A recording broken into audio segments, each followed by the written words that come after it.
Bankaba, you're the way up and you're danger.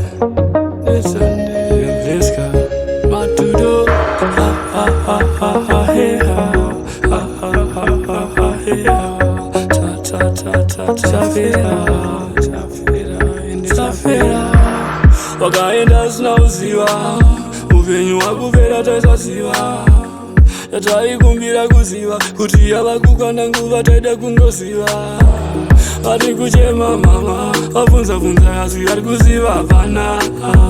Hanzi ari kupinda baba kungoda kuzvifunga zvikurova. Hana kwamuri Jesu tine mubvunzo ende ibuda minduro yedu mubvunzo. Tina She wakaenda kupi kopi wakaenda kupi ende vachauya dukundani vachatora futi. Kona iwe viwanda kupi panyika nguva tiri tese yakaisa fupi.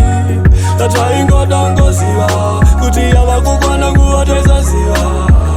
Omwari baba mai vakupi vakauya shuwa rufu vachitora futi. Taingoda ngoziva asi yakangokwana tisina kuziva. Takavomuka tichingozwa feti news vichinzima tisiya shuwa sevaseti news.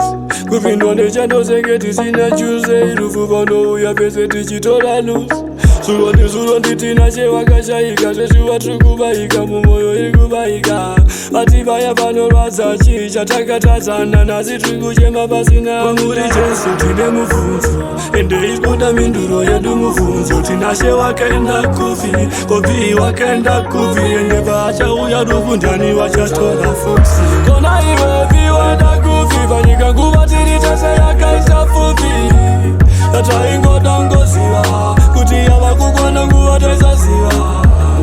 Omwari baba mai vakupi vakauya shuva rufu vachitora futi. Taingoda ngoziva asi yakangokwana tisina kuziva. Wakaenda sina kuziva upenyu wakupera taisaziva. Yataikumbira kuziva kuti yava kukwana nguva taida kungoziva. Vari kuchema mama vabvunza bvunza asi ari kuziva hapana. Hanzi ari kupinda baba kungoda kuzvifunga zvikurova. Hana kwamuri Jesu tine mubvunzo ende ibuda minduro yedu mubvunzo. Tina She wakaenda kupi kopi wakaenda kupi ende vachauya dukundani vachatora futi. Wakaiwe viwanda kupi panyika nguva tiri tese yakaisa fupi. Hataingoda ngoziva